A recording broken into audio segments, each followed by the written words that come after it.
Hello everyone, my name is Amit Mandloi. Welcome to online platform of Rouse Academy. Let's begin with today's daily news review. पहला news article discuss करने के पहले हम discuss करेंगे कुछ prelims based questions. सबसे पहला question है, consider the following statement regarding the provisions in the constitution of India on the appointment of जजेस in the higher judiciary. First statement is every judge of Supreme Court shall be appointed by the President by warrant under his hand and seal. Second statement, the appointment of judges in the higher judiciary is made as per the process mentioned in the Constitution. Third statement is, in the case of appointment of a judge other than the Chief Justice, the Chief Justice of India shall always be consulted. Which of the above statement is are correct? Select the correct code. A option है 1 and 2, B option is 1 and 3, C option is 1 2 and 3 and D option is 1 2 and 3। जल्दी से comment box में इसका सही answer बताइए। Collegium system, appointment to higher judiciary, ये ऐसे topics हैं जो रिसेंट में न्यूज में रहे हैं और पास्ट कुछ समय से appointment of judiciary, appointment of higher judicial post और ये कोलिजियम वाला जो मुद्दा है काफी हॉट टॉपिक में रहा है। गवर्नमेंट और सुप्रीम कोर्ट के बीच में इस पे काफी टसल भी रही है पिछले कुछ सालों में, इसलिए इससे क्वेश्चन पूछने की संभावनाएं ज्यादा हैं, इसलिए ऐसा क्वेश्चन मैंने आपके सामने स्क्रीन पर दिख रहा होगा। जल्दी से करेक्ट आंसर इसका क्या होना चाहिए वो आप कमेंट बॉक्स में लिख करके बताइए। कमेंट बॉक्स में ही आपको सही आंसर का रिप्लाई भी मैं कर दूंगा। चलिए, सेकंड क्वेश्चन है, when was MP tourism development corporation established? 1964, 1987, 1978 और 1956। एमपीपीएससी के प्रीलिम्स का सवाल है, ठीक है, फैक्चुअल डेटाबेस क्वेश्चन है। जल्दी से इसका आंसर भी कमेंट बॉक्स में लिख करके बताइए। इसका सही जवाब भी मैं आपको कमेंट बॉक्स में ही उत्तर दे करके बता दूंगा। चलिए, आज का पहला आर्टिकल जो हमारा है that is on collegium system. हाल ही में किरण रिजिजू साहब ने क्रिटिसाइज किया है कोलेजियम सिस्टम को, saying that the collegium system is the result of Congress misadventure and judicial overreach. साथ में उन्होंने जजेस को भी क्रिटिसाइज किया है कि कुछ फ्यू रिटायर्ड जजेस are the part of anti India gang, though that is not the part of our discussion.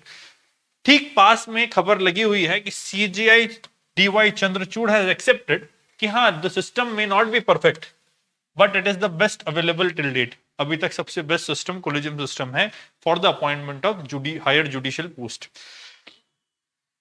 जजेस, हाई कोर्ट के टॉप जजेस, हाई कोर्ट के जजेस, सुप्रीम कोर्ट के जजेस, जिसको हम हाई कोर्ट और सुप्रीम कोर्ट जिनको हम बोलते हैं हायर जुडिशरी, इन जजेस की अपॉइंटमेंट किस तरीके से होती है, क्या प्रक्रिया है, संविधान के अंदर क्या प्रक्रिया है, कॉन्स्टिट्यूशन क्या प्रोविजन करता है और वास्तविकता में इन रियलिटी क्या प्रैक्टिस में किया जा रहा है, how the appointment is made in the higher judiciary. ठीक है, तो ये आज का अपना डिस्कशन का इस न्यूज आर्टिकल के संबंध में टॉपिक रहेगा। कॉन्स्टिट्यूशन की अगर बात करें और सुप्रीम कोर्ट के अपॉइंटमेंट की बात करें तो article number 124, article 124 clause 2 deals with the provision of appointment of judges of Supreme Court. It says that every judge of Supreme Court shall be appointed by President by warrant under his hand and seal, and with such judges and after consultation with such judges that he may deem necessary. But in case of appointment of judges other than the Chief Justice, the consultation of Chief Justice should be mandatory. मतलब consult करना पड़ेगा, always consult करना पड़ेगा। ये article number 124 clause 2 के अंदर प्रावधान दिया हुआ है which is related with appointment.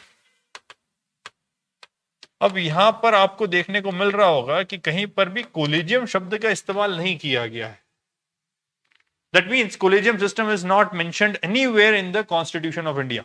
Constitution of India कहीं पर भी कोलिजियम सिस्टम जैसे सिस्टम की व्याख्या या मेंशन नहीं करता है, कहीं पर भी, कहीं पर जिक्र भी नहीं है।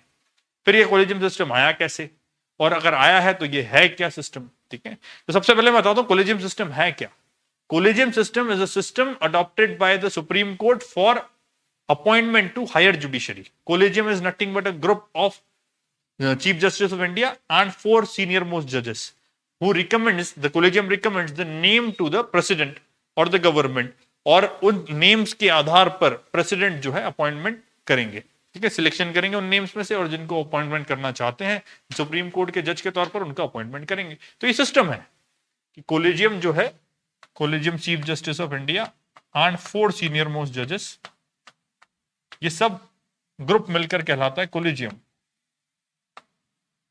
And this collegium suggest the names to president और प्रेसिडेंट के साथ कंसल्ट करने के बाद जो लिस्ट इनके द्वारा पहुंचाई जाती है, अब खैर प्रेसिडेंट किसकी एडवाइस पे काम करता है? Council of ministers. Council of ministers के लिए कैबिनेट कमिटीज में अपॉइंटमेंट होता है। तो गवर्नमेंट कुल मिलाकर के हम बोल सकते हैं, तो जितने भी लिस्ट में नाम लिखे हैं उनको अप्रूव करती है गवर्नमेंट और प्रेसिडेंट उनको अपॉइंट कर देता है, ठीक है। बट हाँ, गवर्नमेंट के पास ये अथॉरिटी नहीं है कि इस लिस्ट में कोई दूसरा नाम ऐड कर दे, ठीक है। रिव्यू कर सकती है, ठीक है, आईबी के पास भेज सकती है। पास में कुछ डेटा जैसे आए कि रॉ से भी रिपोर्ट्स ली गई, तो ऐसे रिपोर्ट्स ले सकते हैं, तहकीकात कर सकते हैं। उसके बाद वो उस लिस्ट में से जो जजेस के नाम सिलेक्ट करते हैं उनको प्रेसिडेंट जो है अपॉइंट कर देता है जज के तौर पर, सुप्रीम कोर्ट के जज के तौर पर या हाई कोर्ट के जज के तौर पर। तो ये प्रक्रिया चलती है, ठीक है। हाई कोर्ट के जज के नियुक्ति के लिए भी थोड़ा सा मॉडिफिकेशन है, सुप्रीम कोर्ट के जज की नियुक्ति के लिए सिमिलर सेम ऐसी की ऐसी प्रक्रिया चलती है, ठीक है। कोई एग्जाम वगैरह जैसी चीजें नहीं हो रही है, सीधा जो सीनियरिटी के बेसिस पे कुछ आधार बना करके कोलेजियम जो है डिसाइड करता है, नाम देता है, नाम पे अप्रूवल लग जाता है, प्रेसिडेंट उसको अपॉइंट कर देते हैं, ठीक है। तो ये प्रक्रिया है, पर इस प्रक्रिया का कहीं भी मेंशन आर्टिकल 124 जो कि अपॉइंटमेंट ऑफ जजेस से संबंध है वहां पर नहीं किया गया। इसीलिए बार बार प्रेजेंट गवर्नमेंट इज क्रिटिसाइजिंग, ठीक है। साथ ही साथ vice president is also criticising the basic structure even this particular case, collegium system का जो केस है इसको क्रिटिसाइज कर रही है। कोलेजियम सिस्टम क्यों? Collegium system is undemocratic, collegium system is unconstitutional, इस तरह के क्रिटिसिज्म जो है सरकार के द्वारा, वाइस प्रेसिडेंट के द्वारा किए जा रहे हैं। अभी कोलेजियम सिस्टम जब मूल संविधान का हिस्सा नहीं था तो फिर आया कैसे? आपने सुना होगा इमरजेंसी के समय पर कुछ ऐसे वाकयात घटे जिसकी वजह से जो सीनियरिटी है चीफ जस्टिस ऑफ इंडिया के अपॉइंटमेंट के लिए, वो सीनियरिटी को बाईपास किया गया। एएन रे साहब को अपॉइंट किया गया चीफ जस्टिस ऑफ इंडिया। ऐसे कुछ क्राइसिस देखने को मिले और वो क्राइसिस की वजह से जुडिशरी को लगने लगा कि अब now judicial independence is in danger, ठीक है। जब जुडिशरी को ऐसा लगने लगा तो कुछ केसेस हुए। एक हुआ फर्स्ट जजेस केस, जिसको बोलते हैं SP Gupta versus union of India case 1981, ठीक है। तो ये जो केस हुआ, इस केस के अंतर्गत सुप्रीम कोर्ट ने कुछ वर्डिक्ट दिए। फर्स्ट जजेस case, that is SP Gupta versus union of India case. अगर आप इस टॉपिक को पहली बार पढ़ रहे हैं इसीलिए मैं थोड़ा सा डिटेल में इसमें जाकर के पढ़ा रहा हूं। सुप्रीम कोर्ट का वर्डिक्ट आया कि जो primacy of CJI in consultation was not concurrent, मतलब ऐसा नहीं है कि प्रेसिडेंट के ऊपर बाध्यकारी होगा ही कि आपको जो भी सीजेआई एडवाइस दे वो आपको माननी पड़ेगी, ठीक है। प्रेसिडेंट कैन इवन डिनाई, ठीक है, कि हम इसको नहीं करना चाहते, किसी और को करना चाहते हैं, ठीक है। In case of some cogent reasons, मतलब कुछ सिग्निफिकेंट रीजंस के केस में ही आप उसको डिनाई कर सकते हो, हर केस में डिनाई नहीं करना है। तो ये एसपी गुप्ता जो केस हुआ, इसमें कुल मिलाकर के सीजीआई के साथ कंसल्टेशन जो किया जाएगा that will not be considered as concurrence, उसको माना जाए जरूरी नहीं है, ठीक है। Indirectly that gave executives a primacy, executives को सुप्रीमेसी मिल गई, ठीक है, in case of appointment of जजेस। अब काउंसिल ऑफ मिनिस्टर मिलकर डिसाइड कर लेंगे और गवर्नमेंट जो है वो जजेस का नियुक्ति करने के लिए प्रेसिडेंट को सलाह देगी और काम हो जाएगा, मतलब एग्जीक्यूटिव सुप्रीमेसी स्टैब्लिश हो गई। बट इन द सेकेंड जजेस case that happened in 1993, advocates of Supreme Court on record versus Union of India case, इस केस के अंतर्गत सीजीआई ने फिर से एक बार अपना स्टैंड रिवर्स कर दिया, saying that the advice tendered by CGI is binding on precedent, ठीक है। सीजीआई की जो एडवाइस है that is binding on president, किस केस में? In the case of judicial appointment, ठीक है। और साथ ही साथ इसके साथ ये प्रूव हो गया कि now consultation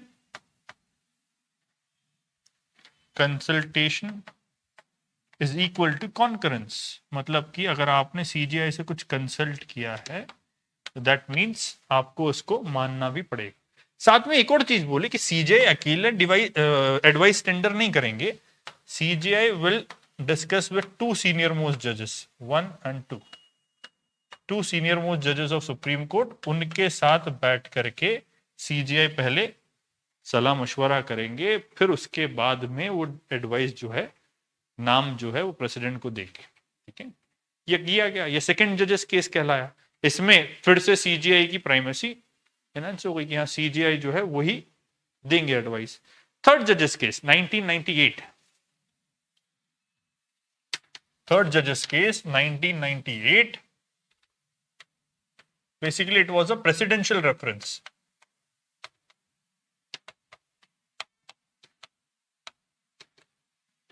Basically this case was a presidential reference under article 143, article 143, president in case of any constitutional interpretation, constitutional question, वो सुप्रीम कोर्ट से एडवाइस मांग सकते हैं। तो इस अधिकार के अंतर्गत सुप्रीम कोर्ट से एडवाइजरी जुरिडिक्शन का जो अधिकार है उसका प्रयोग करके उनसे एडवाइस मांगी गई कि on the question of judicial appointment what shall be your new stand.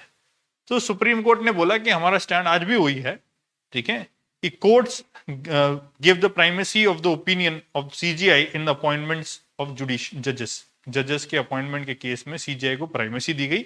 साथ ही साथ chief justice must consult with 4 senior most जजेस, कोलेजियम एक्सपांड हो गया।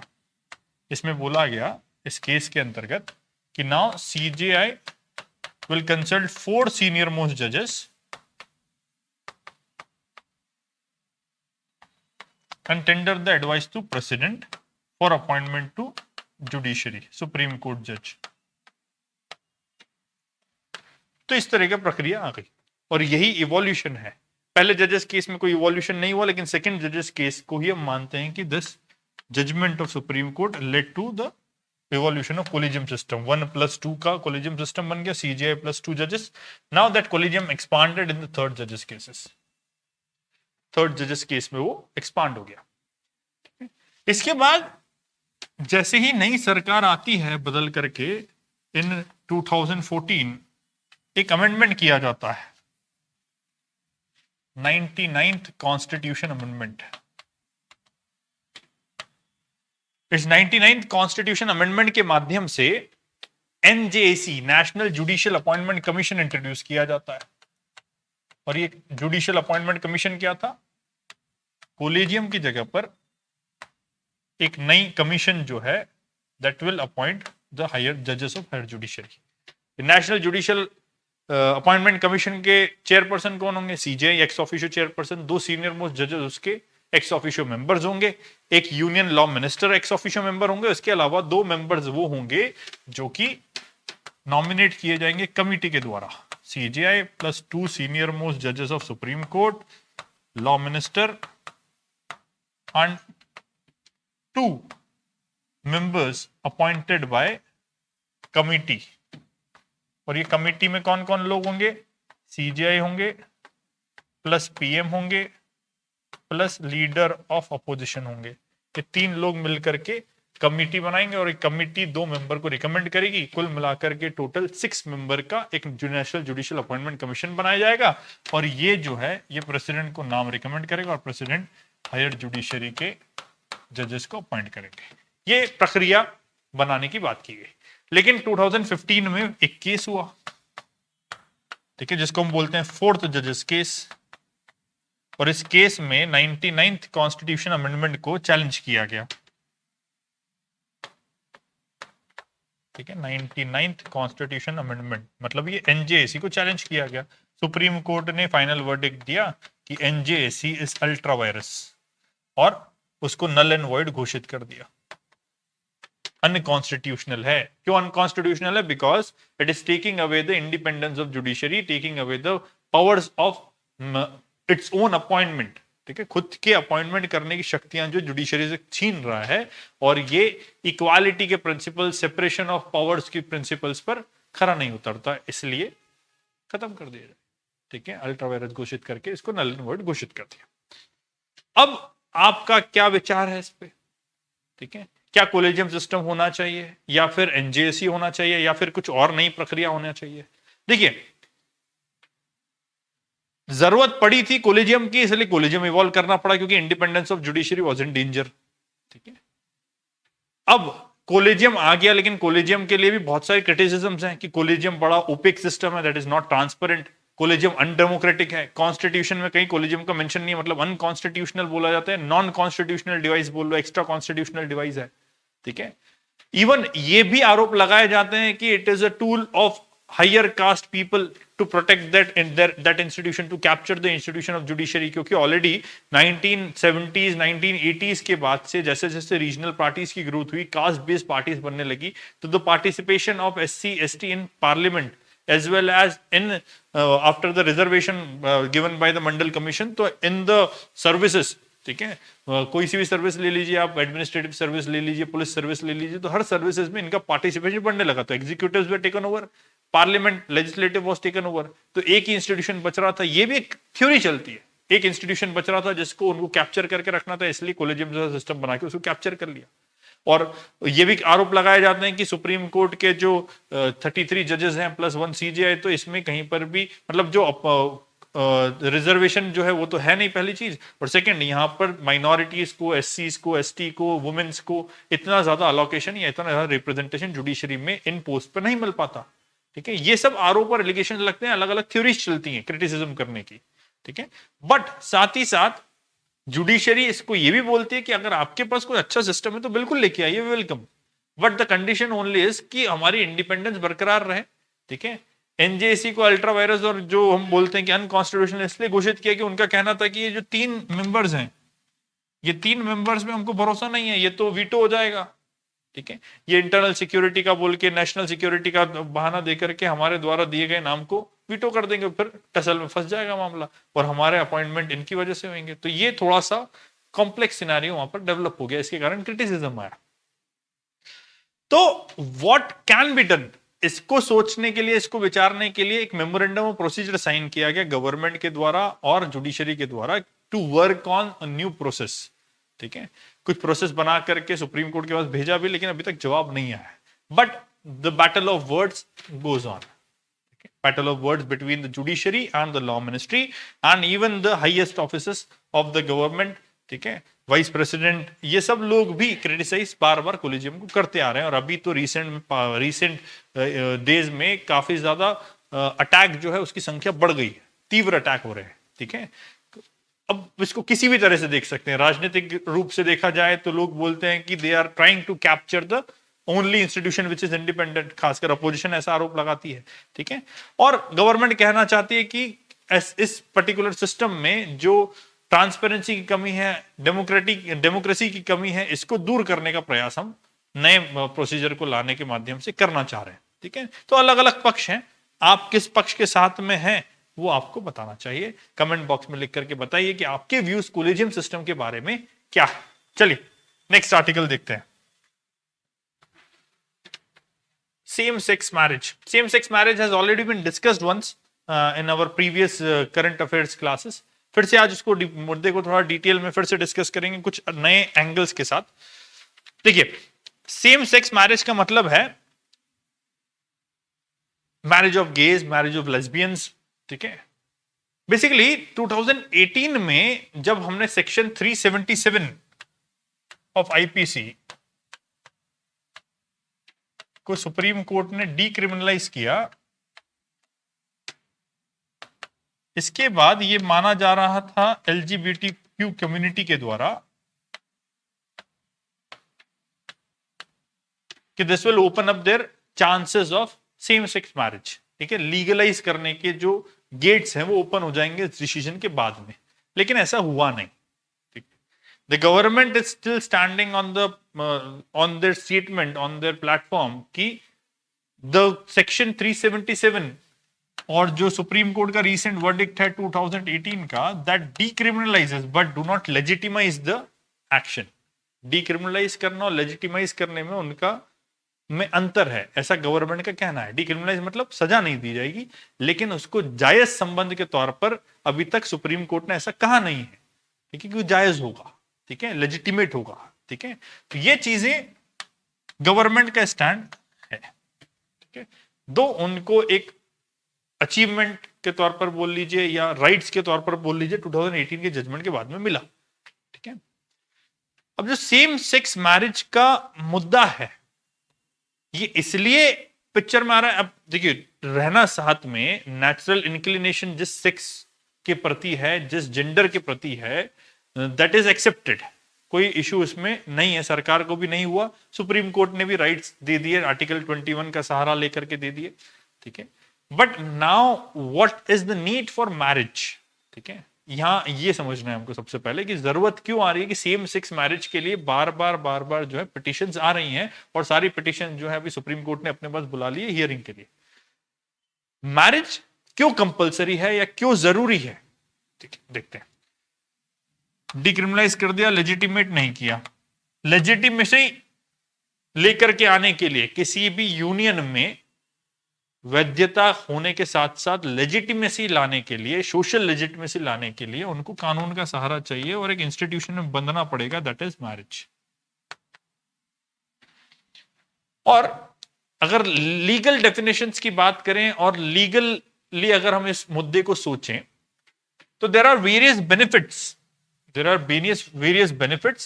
That these people could not enjoy even if they can live together in a live-in relation. Same sex people can live in a live-in relation, ठीक है, but cannot enjoy certain benefits, certain rights. वो क्या है? एक right है adoption का, they can not adopt children's.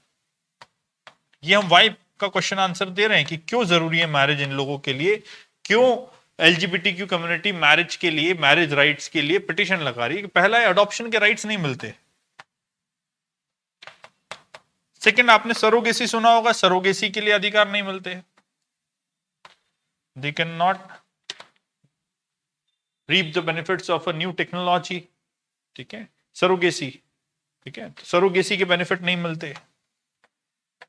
अगर एक पार्टनर कोई गवर्नमेंट सर्विस में है या कोई एक्स सर्विस में है जहां से पेंशन के बेनिफिट मिल सकते हैं, लेकिन उस पार्टनर की डेथ हो जाती है, अब क्योंकि मैरिज नहीं हुई है तो पेंशन, कंपनसेशन ऑफ डेथ उसके ऊपर सेकंड पार्टनर क्लेम नहीं कर पाता, तो पेंशंस, ठीक है, कंपनसेशन, ये सब चीजों के जो बेनिफिट्स पार्टनर की डेथ के बाद में जो लिविंग पार्टनर उनको मिलने चाहिए वो नहीं मिलते। टैक्स बेनिफिट नहीं मिलता। प्रॉपर्टी में इनहेरिटेंस, मैरिज होगी, मैरिज के बाद जो चिल्ड्रन आएंगे they will directly get the right of inheritance. ठीक है, पर यहां पर ऑटोमेटिक इनहेरिटेंस नहीं हो पाता क्योंकि मैरिज नहीं हुई है। सेकंड,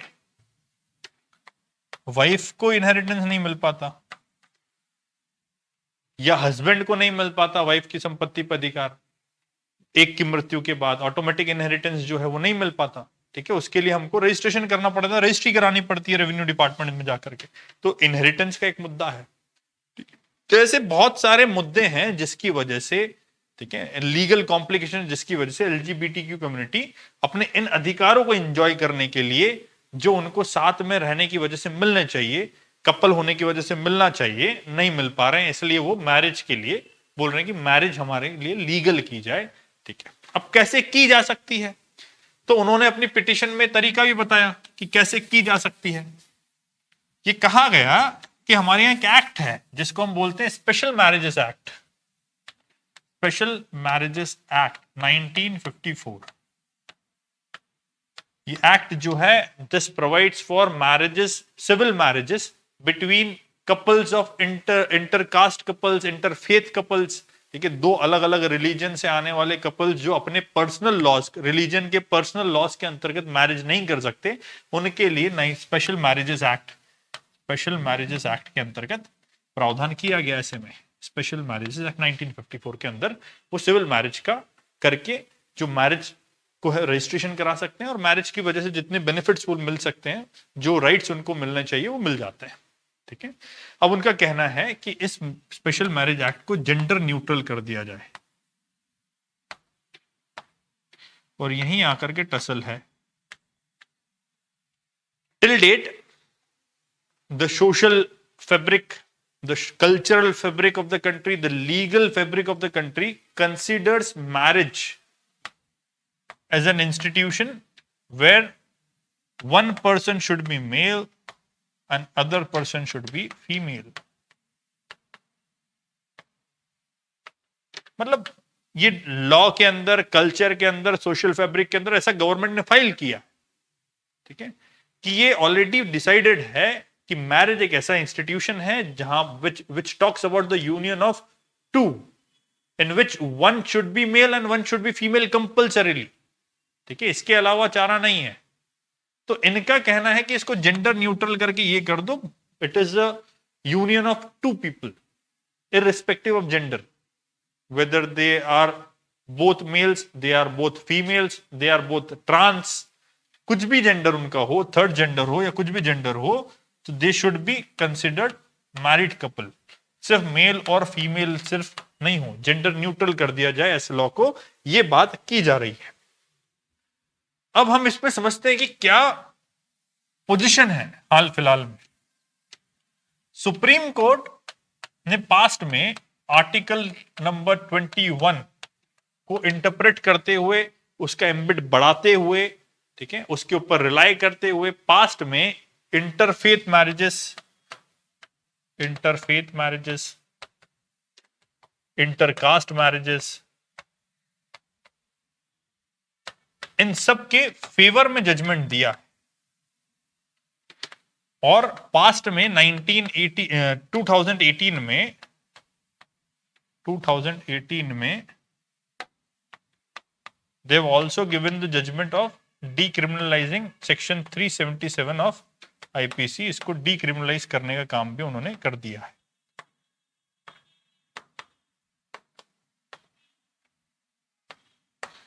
ठीक है, so this shows the stand of judiciary, judiciary is in favour, ठीक है, जुडिशरी स्लाइटली इनक्लाइंड कि the community should get the proper rights, ठीक है, सिर्फ ऐसा नहीं कि उनको डिक्रिमिनलाइज करके मतलब एक तरीके से हमने सिर्फ हवा में कुछ राइट्स दे दिए, ठीक है, और ग्राउंड पे उनको ग्राउंड रियलिटी उनकी नहीं सुधरे, ठीक है, जो आर्टिकल नंबर 21 है, ठीक है, right to life and personal liberty, ठीक है, तो पर्सनल लिबर्टी उनको मिलनी चाहिए, personal liberty of choosing their partners irrespective of gender, ठीक है, personal liberty of enjoying the sexual intimacy irrespective of gender, ठीक है, तो ये बेनिफिट उनको मिलना चाहिए और ये बेनिफिट उनको लीगल तरीके से मिलना चाहिए, लेजिटिमेट तरीके से मिलना चाहिए, उनका यूनियन लेजिटिमेट कंसिडर किया जाना चाहिए। ये सुप्रीम कोर्ट का वर्डिक्ट्स के माध्यम से इंक्लिनेशन देखने को मिलता है। बट गवर्नमेंट क्या कहती है? गवर्नमेंट ने अभी के हाल में जो सुप्रीम कोर्ट के अंदर अपना स्टेटमेंट सबमिट किया, उन्होंने कहा कि सेक्शन 377 को डीक्रिमिनलाइज किया गया है but it is not legitimised, पहली चीज। Second, marriage is a policy matter, court should not interfere, इस तरह का स्टैंड देखने को मिलता है। साथ ही साथ the notion of marriage itself necessarily and inevitably, ठीक है, presupposed a union between two persons of opposite sex, ठीक है, ये उन्होंने सुप्रीम कोर्ट में फाइल किया है और सेम सेक्स का नहीं होना चाहिए ऐसा लिखा गया है। मतलब मैरिज उनके हिसाब से यही है, गवर्नमेंट के हिसाब से उन्होंने ये भी बोला कि socially, culturally and legally this definition of marriage is ingrained in the system of India and the court, ठीक है, the court should not disturb this definition.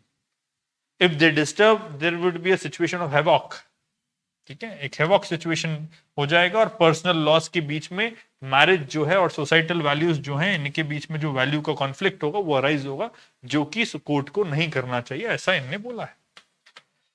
ठीक है, अब now the verdict is reserve, the decision is in the hands of Supreme court, क्योंकि supreme court ने सारी कहानी अपने पास बुला ली है, ठीक है। बट हाँ, पार्लियामेंट ने या फिर गवर्नमेंट ने एक चीज और बोल दी है, गवर्नमेंट का बोलेंगे, parliament not as a whole, government ने एक चीज और बोली है कि if in case the Supreme Court gives decision in favor of same-sex marriage, they can again reinstate, ठीक है, they can again reinstate the definition of marriage by making a law, और वो जो डिसीजन है उसको void कर दिया जाएगा, इंप्लीमेंट नहीं किया जाएगा। ऐसा भी वाद विवाद चल रहे हैं, तो ये एक और टसल का मुद्दा है, same sex marriage.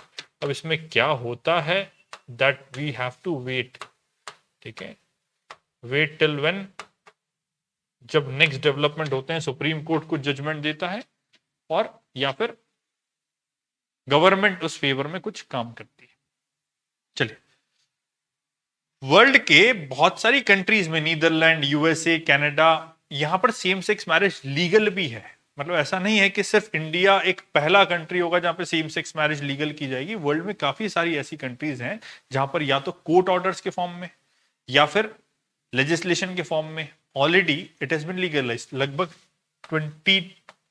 32 countries I suppose are there in the country where already in the world where already same sex marriage has been legalized। ठीक है, इस मुद्दे पर भी आपके क्या विचार हैं, जल्दी से कमेंट बॉक्स में लिख करके बताइए। एक्साइटिंग मुद्दे हैं, डिस्कस करना जरूरी है। ठीक है, चलिए, next is telcos and the return of net neutrality debate. अभी हाल ही में cellular operators association of India, COAI, ठीक है, जिसमें भारतीय एयरटेल है, वोडाफोन आइडिया है एंड रिलायंस जियो है, ये 3 मेजर टेलीकॉम ऑपरेटर्स हैं। ठीक है, इन्होंने डिमांड किया है कि platforms like YouTube, WhatsApp should give a share of their revenue to these companies.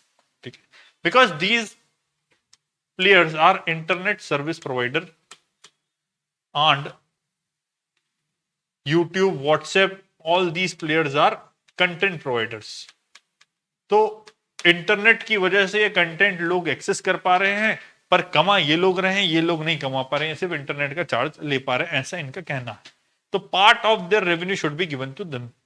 ठीक है, तुरंत रिप्लाई करते हुए broadband India forum which represents such firms like Facebook, Google wrote a letter to department of telecommunication कि हम देने को तैयार है। बहुत अच्छा कॉन्सेप्ट है, but it should be wise वर्सा। ठीक है, वाइज वर्सा क्यों? क्योंकि हम सिम्बायोटिक रिलेशनशिप में हैं, internet service provider and the content provider, हम सिम्बायोटिक रिलेशन में हैं। ठीक है, कंटेंट होगा नहीं तो इंटरनेट कौन यूज करेगा? ठीक है, इंटरनेट नहीं होगा तो कंटेंट कैसे यूज करेगा? ठीक है, यहां पर कैसे सवाल आ जाता है, कैसे, और यहां पर सवाल आ जाता है कौन, क्यों यूज करेगा? अगर कंटेंट नहीं है तो why people will use internet? If content is there but internet नहीं है तो कैसे कंटेंट एक्सेस करेगा? ठीक है, तो ये सिम्बायोटिक रिलेशनशिप है, दोनों एक दूसरे की मदद से चल रहे हैं, ऐसा जो है ब्रॉडबैंड इंडिया फोरम का कहना है। तो इसलिए अगर ये लोग हमसे पार्ट ऑफ रेवेन्यू मांग रहे हैं तो इनके पार्ट ऑफ रेवेन्यू से हमको भी एक शेयर मिलना चाहिए। ठीक है, ये पूरा मुद्दा है। ठीक है, हमारे जो टेलीकॉम मिनिस्टर हैं, electronics and information technology minister Ashwini Vaishnaw ji ने बोला है कि अभी इस पे हम चर्चा करेंगे, लेकिन पहले हम वर्ल्ड का सिनेरियो देखें। ठीक है, क्योंकि ऑलरेडी टेलीकम्युनिकेशन सेक्टर ऐसा सेक्टर है जो कि बेंचमार्क होता है वर्ल्ड स्टैंडर्ड्स पर। तो पहले वर्ल्ड के कुछ रिस्पॉन्सेज अगर आते हैं तो we will discuss on this matters also. लेकिन साथ में एक शब्द और देखने को मिल रहा है, that is net neutrality. Net neutrality आज से 6 से 7 साल पहले काफी ज्यादा चर्चा में था, जब फेसबुक का आया था फ्री बेसिक्स लॉन्च किया था, एयरटेल ने एयरटेल जीरो लॉन्च किया था।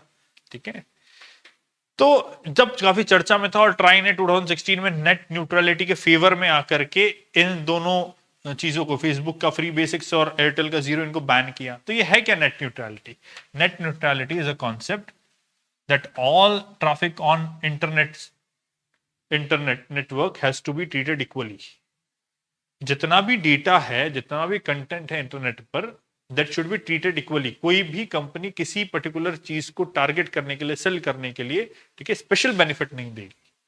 ठीक है, internet service provider will not give a special treatment to certain kind of applications, certain kind of data available, certain type of content available on internet। सारे datas को equally treat करेंगे, discrimination नहीं करेंगे in between datas. ठीक है, और यही BIF कहना चाह रहा है कि अगर हम पार्ट ऑफ शेयर देंगे तो this will create a new debate again on net neutrality. फिर से नेट न्यूट्रलिटी की डिबेट सामने आ जाएगी। ठीक है, कि नेट फिर से न्यूट्रल नहीं बचेगा।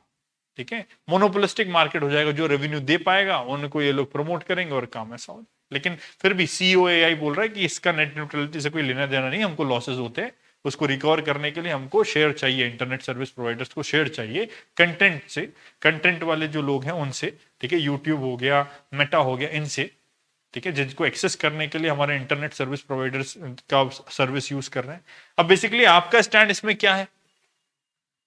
क्या हम जब इंटरनेट सर्विस प्रोवाइडर से इंटरनेट की सर्विस लेते हैं तो क्या हम उनको पेमेंट नहीं कर रहे हैं? कर रहे हैं, ठीक है। If they want more payment they can increase their tariff, जो कि ऑलरेडी करते रहते हैं समय समय पर, ठीक है।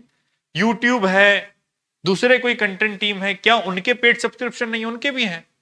साथ ही साथ वो एड से भी रन करते हैं, अर्न करते हैं, एड जो उनके प्लेटफॉर्म्स पे चलते हैं उससे भी अर्न करते हैं, ठीक है। तो they have their earning model, revenue model, internet service providers have their earning model, revenue model. तो ये कॉन्फ्लिक्ट क्यों आ रहा है? कॉन्फ्लिक्ट इसलिए आ रहा है क्योंकि इंटरनेट सर्विस प्रोवाइडर का जो रेवेन्यू मॉडल है उससे अर्निंग कम हो रही है, ठीक है, और उसी की सेवा इस्तेमाल करते हुए कोई दूसरे लोग ज्यादा कमा रहे हैं। तो ये जो डिस्पैरिटी है, लालच है, इस कारण से ये स्ट्रगल चल रहा है, ठीक है। आपका इस मुद्दे पर क्या व्यू है, जल्दी से कमेंट बॉक्स में लिख करके बताइए। थोड़ा सा इंटरेक्टिव रखेंगे तो ज्यादा अच्छा रहेगा, ठीक है। कमेंट बॉक्स में लिख सकते हैं या फिर पर्सनली हमारे व्हाट्सएप टेलीग्राम के ग्रुप्स हैं जिनका लिंक डिस्क्रिप्शन में दिया हुआ, उनको ज्वाइन करके वहां पर भी आप अपने सवाल पूछ सकते हैं। चलिए, एक सर्वे हुआ है रिसेंटली जिसको बोलते हैं मल्टीपल इंडिकेटर सर्वे।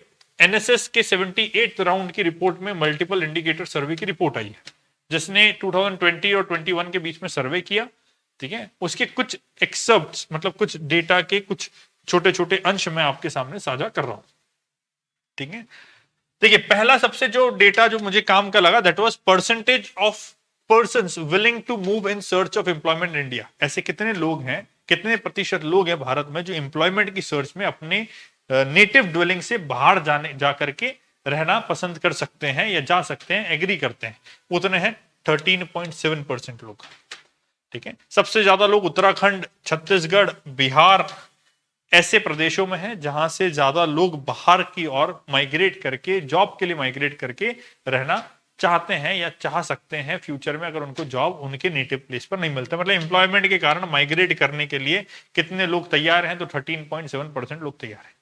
आपको ये पता होना चाहिए कि 2011 का जो सेंसस पब्लिश हुआ था, उनमें जो कारण बताए गए थे माइग्रेशन के, उसमें मैरिज सबसे बड़ा कारण था और सेकंड मोस्ट इंपॉर्टेंट कारण था एम्प्लॉयमेंट, ठीक है। एम्प्लॉयमेंट की तलाश में, इन search of employment, people regularly keep on migrating from their native places where employment opportunities are not available to those places where abundant employment opportunities are available, ठीक है।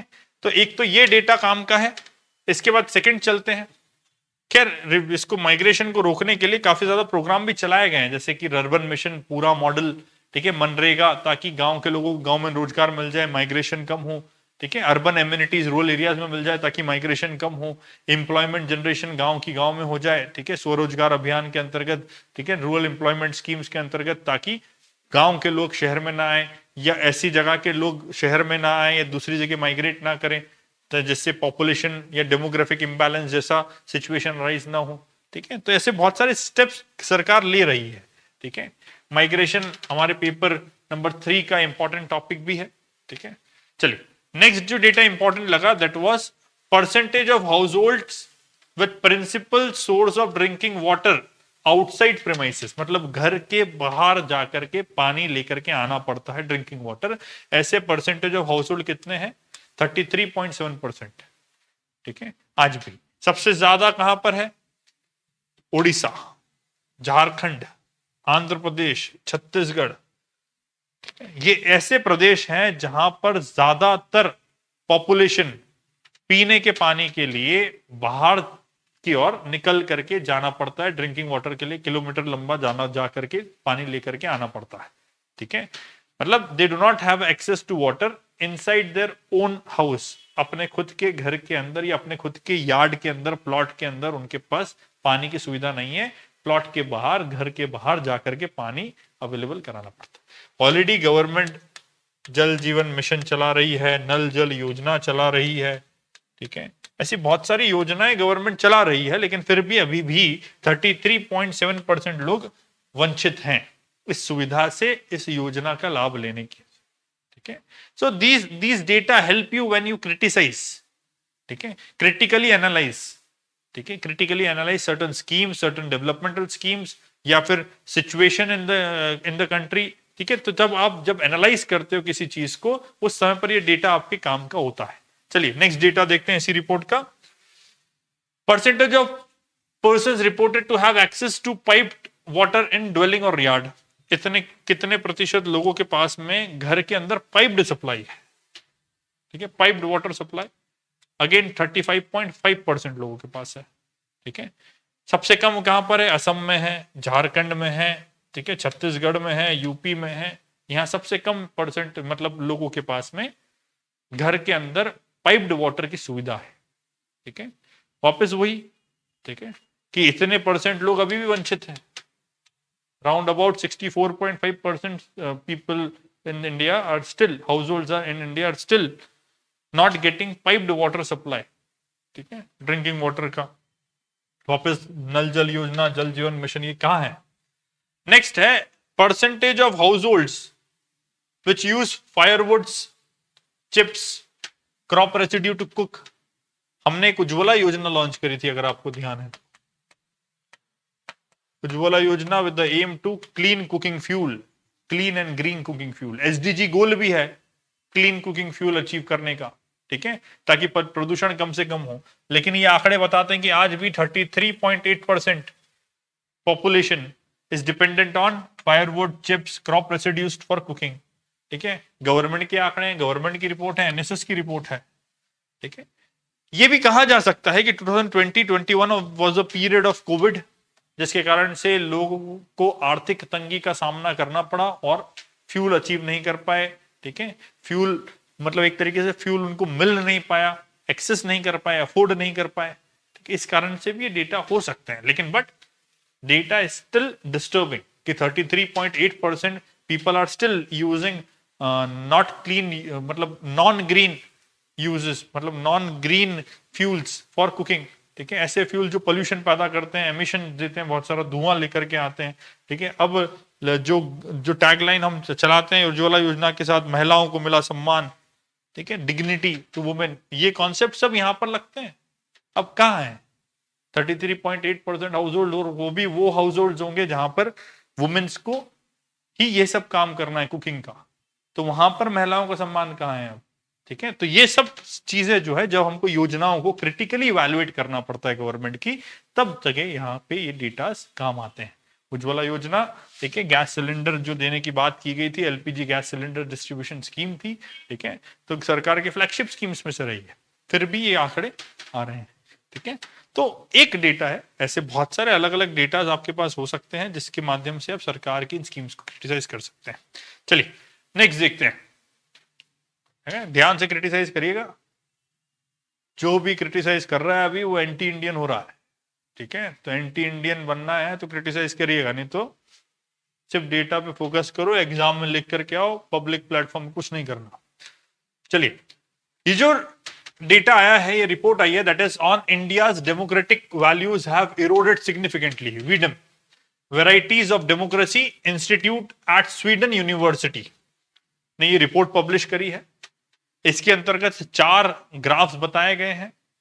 4 graph में पहला ग्राफ बोलता है कि it depicts 5 indexes used by V variety of democracy to capture democratic values in India. The deliberate democracy index measure whether political decisions are made through public reasoning or emotional appeal and coercion. The egalitarian democracy index examines equal access to rights and liberty. The electoral democracy index evaluates election cleanliness and lack of fraud. The liberal democracy index measures protection of individual and minority rights against state tyranny. The participatory democracy index measures active citizens in engagement in electoral and non-electoral processes. In all these indexes, 0 is the lowest value and 1 is the highest value, as shown in this chart. As shown in this chart, the value of these indexes have been declining since 2014. 2014 के बाद से ये values जो है decline करती जा रही है, ये देखिए नीचे आती जा रही हैं, ठीक है, ऐसा ये बता रहे हैं। और ये भी कह रहे हैं कि ये वैल्यूज उतनी नीचे पहुंच गई है जितनी इमरजेंसी के समय पर थी। इसीलिए तो बहुत सारे लोग बोलते हैं it is an undeclared state of emergency, ठीक है।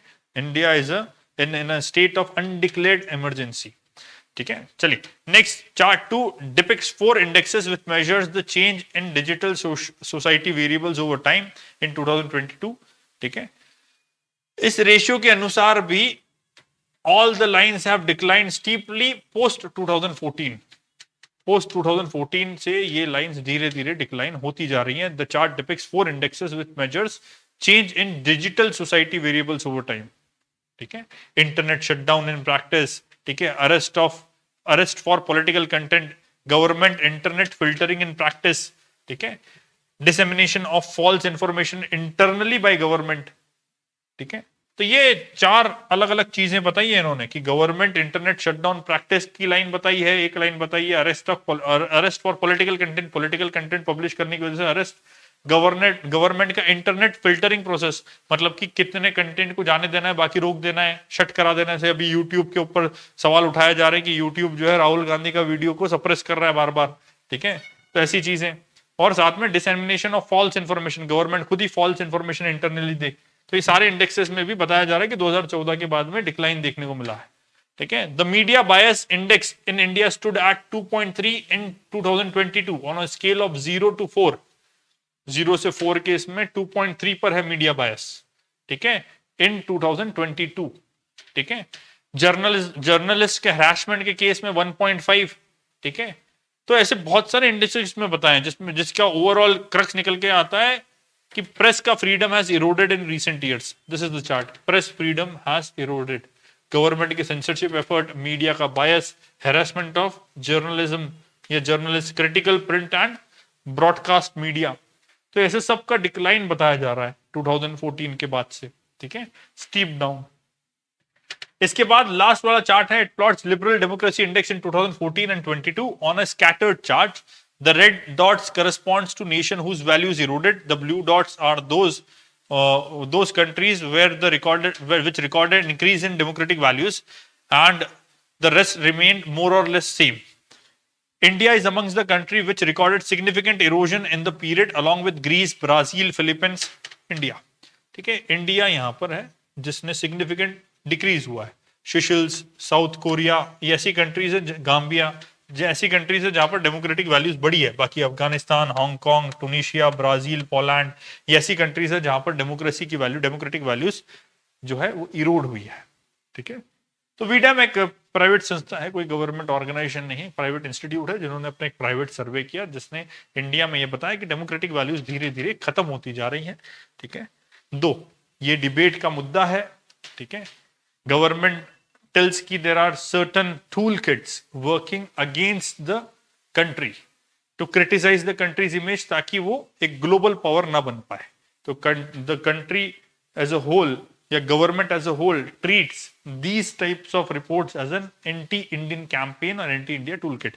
जो किरण रिजिजू साहब ने आज भी फ्लैग किया कि there are certain judges, ठीक है, in the court and certain activists which are part of anti-India gang and speaking against the government या against the country. ठीक है. तो ऐसी चीजें होती रहती हैं. ठीक है. सर्वे में आती हैं और अपोजिशन पार्टी इन रिपोर्ट्स को बेसिस बना करके ये क्लेम करती है कि हाँ इंडिया में डेमोक्रेटिक वैल्यूज रिड्यूस हुई है. आपका इस मुद्दे पर क्या विचार है ये आप नीचे कमेंट बॉक्स में लिख करके बिंदास बता सकते हैं, उसमें कोई समस्या नहीं.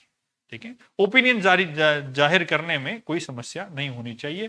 ठीक है. हम फ्री कंट्री में हैं and we should enjoy that free and liberal speech. ठीक है. Liberty of speech that has been provided by the constitution. तो उसको एंजॉय करते हुए हम कंस्ट्रक्टिव क्रिटिसिज्म तो कर ही सकते हैं. ठीक है. उसमें कोई रोक नहीं है. ठीक है. हम कहीं राजद्रोह, देशद्रोह वाला काम इस क्रिटिसिज्म के माध्यम से करने का प्रयास नहीं कर रहे हैं. सिर्फ ये बताने की कोशिश कर रहे हैं कि हमारा क्या ओपिनियन है आसपास का हमारा सिनेरियो देखते हुए. नेक्स्ट लेक्चर में फिर से मिलेंगे ऐसे ही कुछ रोचक न्यूज के डिस्कशन के साथ. तब तक के लिए धन्यवाद.